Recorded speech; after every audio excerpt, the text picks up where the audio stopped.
নমস্কার। আজকের এই ভিডিওটার মূল উদ্দেশ্য শুধুমাত্র পাবলিকের জন্য, যারা মিঠুন দা, দেব দা, জিৎ দা, প্রসেনজিৎ চট্টোপাধ্যায় এদের ফ্যান আছে, এদের কাজ এত বছর ধরে দেখে এসেছে। রিসেন্ট টাইমে ঠিক দুদিন আগে দুইজন বড় বড় পরিচালক তারা ইন্টারভিউতে যে সমস্ত কথাবার্তাগুলো রেখেছেন সেগুলো অর্বাচীনের মতো কথাবার্তা, বুদ্ধিহীনতার কথা বলেছেন, সেগুলো মেনে নেওয়ার নয়। তাহলে বাংলা সিনেমার ইতিহাস একটু ঘেটে তাদের সামনে আমি রাখি, আপনাদের কি মতামত সেটা অবশ্যই জানাবেন। এমনি এমনি ভেতর থেকে রাগ ক্ষোভ, ঠিক আছে, কথাগুলো এমনি এমনি আসে না। কিছু মানুষের কথাবার্তা শুনে জাস্ট মাথা গরম হয়ে যায়। তার প্রথমেই প্রবীণতম অভিনেতা যিনি আছেন মিঠুন চক্রবর্তী, তাকে দিয়েই আগে শুরু করি।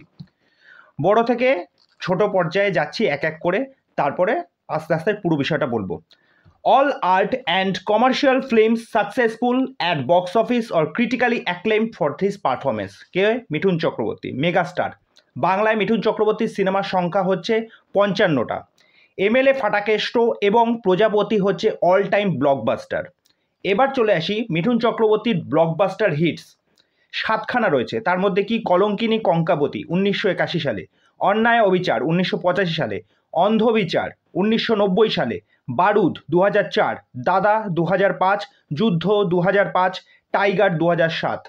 এবার আইএমডিবি রেটিং অনুযায়ী বাঁশরি 1978 সালে, যেটা রেটিং ছিল 7.3, কলঙ্কিনী কঙ্কাবতী 1981 সালে, রেটিং 7.2, সেটা ব্লকবাস্টার সিনেমা প্রথম।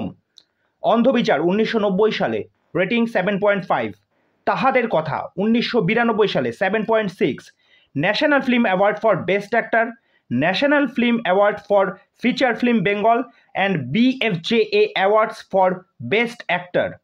তারপর হচ্ছে চাকা 2000 সালে 7.2 রেটিং, তিতলি 2002 সালে 7.8, যেটা ডিরেক্টর ছিলেন শ্রদ্ধেয় ঋতুপর্ণ ঘোষ।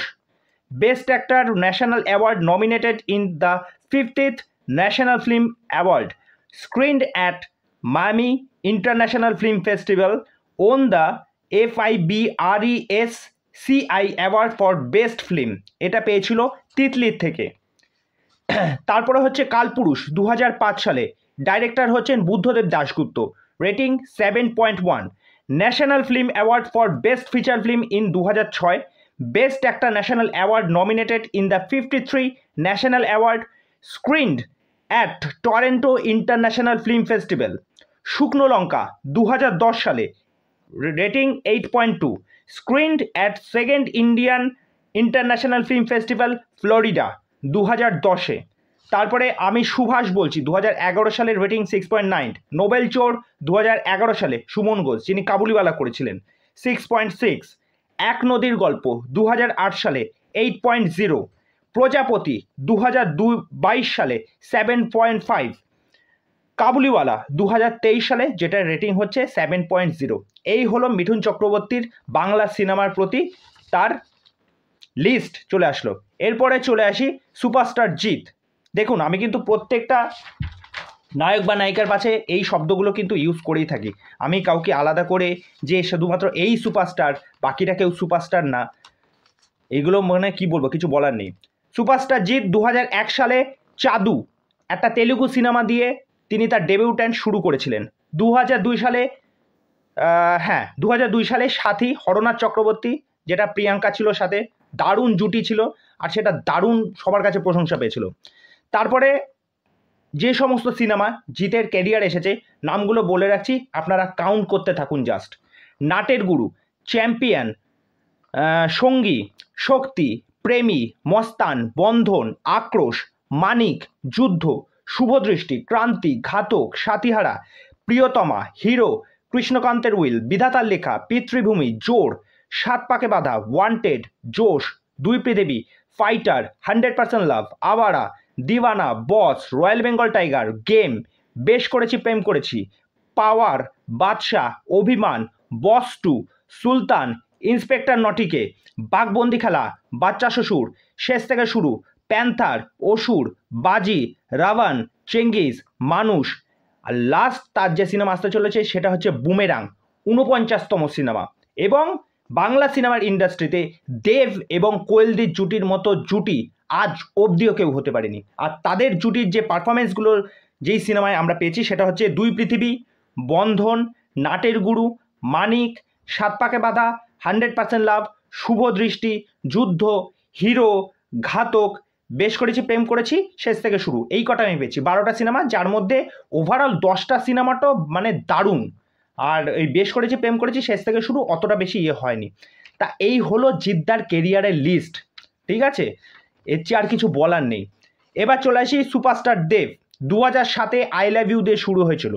যে দেবদার সিনেমার সংখ্যা যা দাঁড়াচ্ছে, আমি নোট ডাউন করেছি, সেটা হচ্ছে 43টা সিনেমা। এবার হচ্ছে অনেক ডাইরেক্টরের সাথে তিনি কাজ করেছেন। প্রথম আমি যে ডাইরেক্টর রাজীব বিশ্বাসের সাথে কাজ করেছেন যেসব সিনেমায়, পাগলু, বিন্দাস, খোকা 420, খোকা বাবু করেছে শঙ্কারিয়া, এই ডাইরেক্টর আলাদা ছিল। তারপর হচ্ছে দুজনে সুজিত মণ্ডলের সাথে করেছে পাগলু 2, রোমিও, সেদিন দেখা হয়েছিল, বলো না তুমি আমার। রাজা চন্দের সাথে করেছিল কেলোর কীর্তি, রংবাজ, চ্যালেঞ্জ 2।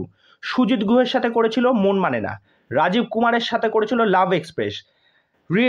রবি কিনাগির সাথে করেছিল হিরোগিরি, প্রেমের কাহিনী, আই লাভ ইউ, পরাণ যায় জলিয়ারে।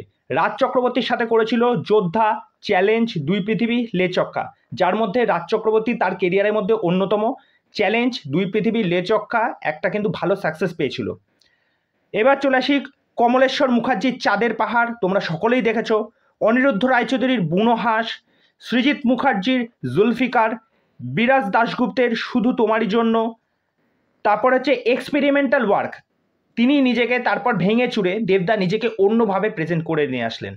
তিনি তখন ভাবলেন যে না, আমি আমার দর্শকের কাছে এরকমভাবে থাকবো না, আমি এবার এক্সপেরিমেন্টাল কাজ করব। তারপরেই তার এক্সপেরিমেন্ট থেকে যে সমস্ত কাজগুলো উঠে এসেছে, যেমন টনিক, কিশমিশ, প্রজাপতি, ব্যোমকেশ দুর্গরহস্য, বাঘা যতীন, কাছের মানুষ, গোলন্দাজ, সাজবাতি, চাঁদের পাহাড়, এই সমস্ত কাজগুলো বেরিয়ে এসেছে। তা যাদের মধ্যে লাস্টের এই কাজগুলো যেটা অভিজিৎ সেনের সাথে করেছেন, টনিক, প্রধান, তারপর হচ্ছে প্রজাপতি, এই তিনটে কাজ মানে দারুণ প্রশংসা পেয়েছে, দারুণ মানে খুবই দারুণ প্রশংসা পেয়েছে, দর্শক এগুলো পছন্দ করেছে। তা এইটার ভিত্তিতে এতগুলো কথা উঠে আসলো। এবার প্রথম কথা হচ্ছে আপনাদের সামনে পুরো লিস্ট আমি তুলে ধরলাম।